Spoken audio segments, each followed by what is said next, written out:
Les amis, bonjour, Harry Mariette. Je suis off pour une semaine. Néanmoins, je voulais faire une vidéo qui colle un peu à l'actualité. On a parlé de la mort de Johnny Hallyday, le célèbre chanteur. Beaucoup de gens sont attristés et la mort d'un homme, c'est toujours très grave. Mais aujourd'hui, je voudrais parler un petit peu des causes de sa mort.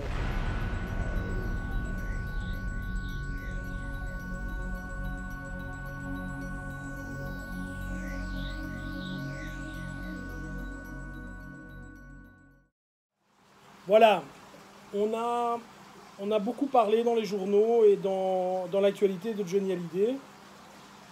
Alors, mon point de vue là-dessus, c'est toujours très triste qu'un homme meure, hein, quel qu'il soit, que ce soit ton voisin, Johnny Hallyday, c'est triste, hein, donc c'est toujours dommageable. Le gars, il est mort d'un cancer des poumons. Alors, on peut évidemment en discuter, mais je vais faire un parallèle qui me touche un petit peu. Il y a quelques semaines, je donnais cours avec des instructeurs étrangers qui venaient. Il faisait très froid en Belgique, à l'inverse d'ici, il faisait très froid, style 1 degré. Et on fait une pause, hein, il y a 4 heures d'entraînement, et entre les premières 2 heures, les gars s'entraînent, et il y a un gars qui met son par-dessus, il va dehors. Et je lui dis, mais pourquoi vas-tu dehors? Le gars allait fumer. Il allait fumer une cigarette, alors qu'il venait de faire 2 heures de sport, et qu'il allait recommencer encore 2 heures de sport après. Je fais un parallèle avec Johnny. Alors il a eu la vie qu'il a, hein, c'est pas le problème. Et je ne vais pas critiquer la personne évidemment, mais il y a quelque chose que je ne comprends pas, les amis. Les gens meurent de la cigarette. Les gens en meurent. Alors, on parle aujourd'hui du décès de Johnny, mais s'il avait moins fumé, il aurait peut-être eu moins de problèmes. Mais je ne veux pas parler nécessairement de lui. J'ai dans ma famille mon oncle qui est mort à 66 ans du cancer des poumons, et ma mère qui est morte à 60 ans de la même chose, un cancer des poumons et de la gorge. Et ce qui est paradoxal, c'est que chez ces deux personnes que j'ai évidemment côtoyées, malgré le fait que ces gens avaient le cancer, que c'était établi, que c'était à cause de la cigarette, chez ces deux personnes, la bonbonne d'oxygène à côté, le masque, elle retirait le masque pour continuer à fumer. Vous savez, il y a dans la vie toujours deux voies. Il y a la voie de la facilité et la voie de la difficulté. Quand tu commences ta vie, la facilité, c'est de ne pas faire d'études. La facilité, c'est de glandouiller. La facilité, c'est de boire, de fumer, de t'amuser. Si au contraire de ça, tu as fait des études, tu t'es entraîné, tu as pris soin de ton corps, etc., normalement, tu vas vivre plus vieux.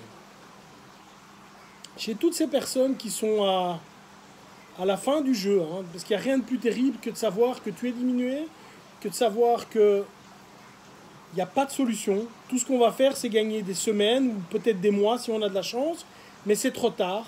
Les médecins te l'ont dit, c'est trop tard, tu vas mourir. Alors ces personnes regrettent. Ils sont à l'aube ils sont à leur fin de vie, ces personnes regrettent. Et moi j'ai vécu ça.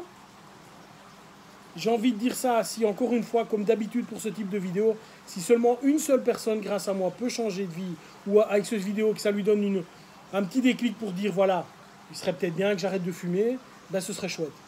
Alors évidemment, hein, les amis, bien sûr, j'entends déjà les idiots qui vont me dire ah ben oui, mais on doit mourir de quelque chose.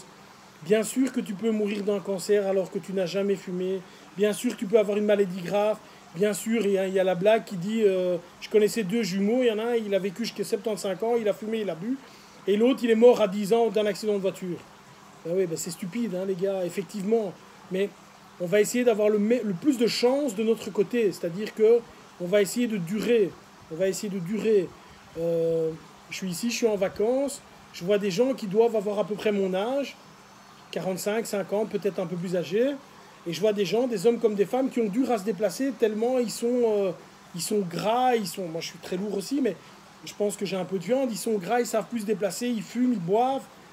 Quand tu vois des gens qui, à 10 h du matin, boivent de la bière, bah, j'ai pas de problème avec ça, mais voilà, je me dis que ta fin de vie, tu es en train d'un petit peu l'amputer peut-être. Donc, ici, on a quelqu'un de très connu qui a eu ça, et c'est de se dire, voilà, qui que tu sois, même si aujourd'hui tu crois que tu es invincible, tu as 16 ans, tu as 20 ans, tu as 25 ans, tu mets ta clope au bec, et tu dis, mais de toute façon, quoi qu'il arrive, ça va, moi ça me va, tu ne passeras pas. Tu ne passeras pas. On sait que maintenant, prendre la pilule chez une femme et fumer pendant 20 ans, je pense que tu as 90% de risque d'avoir un cancer. Mais je ne comprends pas qu'on puisse le faire. Donc s'il vous plaît les amis, une très courte vidéo aujourd'hui pour vous dire, voilà, l'actualité nous montre que ça arrive à tout le monde, même aux grandes vedettes. Donc s'il vous plaît, retenez-vous, évitez le fléau qu'est la cigarette, évitez ça. On marque sur tous les paquets Smoking Kills, hein, la fumée tue, mais c'est la stricte réalité. Donc s'il vous plaît, prenez soin de vous, évitez ça. Merci, bye bye.